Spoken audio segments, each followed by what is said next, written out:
The rain mirrors the storm inside me. It's always raining these days. Not just outside, but a constant downpour of doubt, suspicion, and a gnawing emptiness. I remember when this study felt like a sanctuary, a place of quiet contemplation. Now, it's just a mausoleum of lost illusions. The photograph on the desk, it mocks me. Her smile, so genuine, so full of life. I try to remember the last time I truly saw that smile directed at me. It feels like a lifetime ago, a faded memory from a different life. This house, these possessions, they mean nothing. They are just gilded cages, trapping me in a reality I no longer recognize. The scent of old books and expensive whiskey offers no comfort, only a stark reminder of the life I thought I had. We bought this music box on our first anniversary. She said it reminded her of our future, filled with sweet melodies and shared moments. The tune is beautiful, hauntingly so. It used to fill the house with a sense of warmth and promise. Now, it just amplifies the silence. The melody seems to echo the unspoken words, the hidden secrets that have festered between us like a slow poison. Each note is a tiny shard of glass, piercing my heart. I find myself drawn to it, seeking solace in its melancholy. It's a cruel irony, a symbol of hope now representing the shattering of dreams. The craftsmanship is exquisite, a testament to a time when things felt solid, dependable. I saw her across the street, at the market. It was a fleeting glimpse, but it burned into my mind. She was laughing, her head thrown back, and for a moment, I saw a spark of the woman I fell in love with, the vibrant, carefree spirit that seemed to have vanished. It wasn't the laughter itself, but the way she looked, at someone. A man. A stranger who wasn't me. I told myself it was a coincidence, a trick of the light. But the image lingers, a persistent ache in my chest. A feeling of dread, cold and heavy, settles over me. The streetlights cast long, distorted shadows, turning the familiar world into a landscape of uncertainty. The wine glass sits on the bar, a silent witness to a betrayal. The red lipstick stain is a stark, undeniable mark, a crimson symbol of a love I thought was exclusive.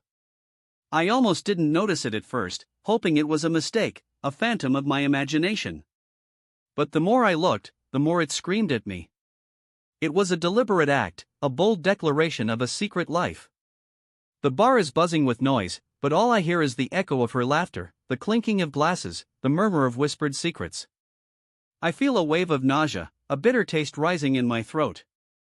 The memories are a cruel kaleidoscope, flashing before my eyes, moments of joy, of intimacy, now tainted by suspicion. The garden, once a place of shared dreams, now feels like a stage for a charade. The laughter, once a melody of love, now rings hollow, filled with deceit. The split screen reflects the fractured reality I'm forced to confront. The woman's smile in the garden feels like a carefully constructed facade, hiding the darkness beneath. How could I have been so blind? So trusting? The contrast is agonizing, a visceral representation of the chasm that has opened between us. I barely recognize the man staring back at me. The reflection is a stranger, haunted by betrayal. The dark circles under my eyes are a testament to sleepless nights, spent replaying the events in my mind, searching for answers that don't exist. The steam from the shower obscures my face, a symbolic veil hiding the raw pain within. I trace the lines on my hands, wondering where the years have gone, where the love has vanished. The bathroom feels cold and sterile, a stark contrast to the warmth and intimacy that once filled our home. A letter. Left on the kitchen table, as if it were the most casual thing in the world. I'm sorry. The words feel hollow, inadequate. They are a flimsy attempt to mend a broken trust, a pathetic apology for a wound that may never heal. The paper is thin and fragile, mirroring the fragility of our relationship. The ink is faded, as if the emotions that wrote the letter have long since dissipated. I hold the letter in my trembling hands, searching for some sign of sincerity, but finding only emptiness. The house feels empty, even when she's here. The silence is deafening, broken only by the hum of the refrigerator, the ticking of the clock. I wander through the rooms, a ghost in my own home, searching for a trace of the woman I thought I knew. The cityscape sprawls before me, a reminder of the vastness of the world, and the insignificance of my own pain. I feel utterly alone, adrift in a sea of uncertainty. I saw her hand reach out, almost brushing mine, at a party. A fleeting moment of connection, a ghost of what we once had. But there was a barrier between us, an invisible wall built of lies and deceit. The reflective surface distorted her image, making her seem distant, unattainable. I yearned to reach out, to bridge the gap, but I hesitated, afraid of what I might find on the other side. The wedding ring. A symbol of a promise broken, a vow betrayed. It lies on the table, cold and lifeless, a relic of a happier time. The tarnished metal reflects the darkness that has consumed our lives. The single drop of water clings to the ring, like a tear, a tiny testament to the pain and sorrow. I pick it up, turning it over in my fingers, feeling the weight of years of shared memories, now irrevocably tainted. I sit here, watching children play, their laughter a painful reminder of what I've lost. Their innocence is a stark contrast to the darkness that has enveloped me. I try to find solace in their joy, but it's a futile effort. The sun shines brightly, but it doesn't warm my soul. I am adrift, disconnected from the world around me. The empty chair at the dining table. A constant, painful reminder of her absence. The table is set for two, but the plates are untouched, the glasses unused. The silence in the room is deafening, broken only by the ticking of the clock. I stare at the empty chair, imagining her sitting there, her smile, her laughter. It's a cruel illusion, a phantom of a life that no longer exists. I walk along the beach, the waves crashing against the shore, a mournful symphony of heartbreak. The sunset is beautiful, but it offers no comfort.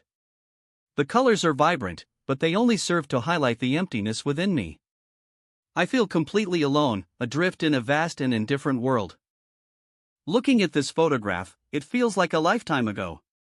The warmth of her embrace, the sparkle in her eyes, it's all fading, like an old photograph left out in the sun. I try to recapture the feeling, to remember the way it felt to be loved, to be cherished. But the memories are fragmented, incomplete. The rain keeps falling, washing away everything in its path. It feels like a cleansing, a necessary destruction. I stand here, watching the world go by, feeling detached, disconnected.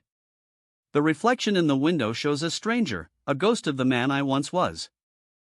The bar is crowded, filled with laughter and conversation. But I feel utterly alone. I nurse my drink, trying to numb the pain, to silence the voices in my head. The faces around me are blurred, indistinct, as if they are not really there. A single red rose, lying on the pillow. It's a symbol of love, of passion, of betrayal. It's a reminder of the beauty that has been lost, the promises that have been broken.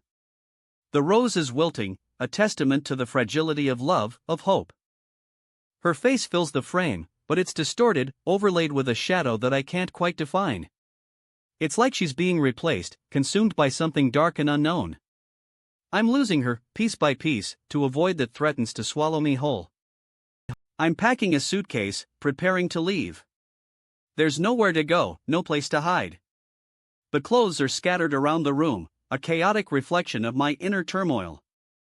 I don't know where I'm going, but I know I can't stay here. The train pulls away, carrying her with it, leaving me behind. I stand here, alone on the platform, watching the smoke disappear into the distance. It's a final farewell, a punctuation mark on a chapter of my life that I never wanted to end. A plane ticket. A one-way ticket. A chance to start over, to escape the ghosts of the past. I clutch it in my hand, a fragile symbol of hope. The future is uncertain, but for the first time in a long time, I feel a flicker of possibility. The sun rises, painting the sky with hues of gold and rose. I sit here, watching the waves crash against the shore, feeling a sense of quiet acceptance. The pain is still there, but it's no longer consuming me. I'm ready to move on, to embrace the unknown. Perhaps, one day, I will find peace.